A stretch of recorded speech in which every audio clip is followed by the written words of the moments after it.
Exploring the future with infinite creativity and an optimistic vision of humanity's destiny, where science and philosophy and fiction collide. Open some SF, and you're in for an exciting ride.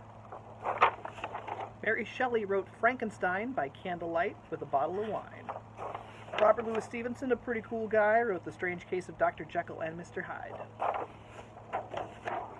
The Lost World was by Sir Arthur Conan Doyle, who also created Sherlock Holmes and Moriarty, his brilliant foil.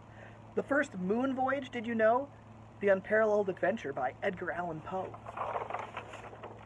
Charles Dickens' A Christmas Carol explored possibilities of time travel. Jules Verne in 1863 wrote Paris in the 20th Century, Around the World in 80 Days, and 20,000 Leagues Underneath the Sea. The War of the Worlds by H.G. Wells inspired some panic and fainting spells. A Space Odyssey was by Arthur C. Clarke. Don't read his novels in the dark. Then take Isaac Asimov. He created the robot laws. Paul Anderson and Robert Heinlein's work became X-1 and the EC Comics line.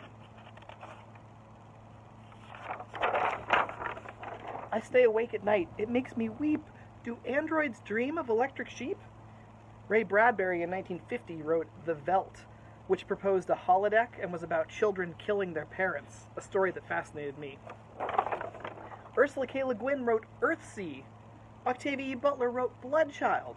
And the after-parties at sci-fi conventions can get really wild. Frank Herbert wrote Dune. R. Buckminster Fuller wrote Nine Chains to the Moon. We first saw a Dyson sphere in Olaf Stapleton's Star Maker series, and Hugh Everett III posited the multi-worlds theory. Carl Sagan wrote Contact. Don't stand there gawking. He was friends with Kip Thorne, who wrote Interstellar, and a guy named Stephen Hawking. Kurt Vonnegut Jr., way ahead of his time, wrote Cat's Cradle and Slaughterhouse-Five, and Flatland was by Edwin Abbott, who challenged what it meant to be alive. Gene Roddenberry had an optimistic vision indeed of Kirk, a macho jerk, exploring the galaxy, spreading his seed, or a post-scarcity society, where exploration's the most important thing to humanity. Rod Serling brought G-rated horror to American homes like it was his mission, and my favorite, Douglas Adams, brought parody and satire to the world of science fiction.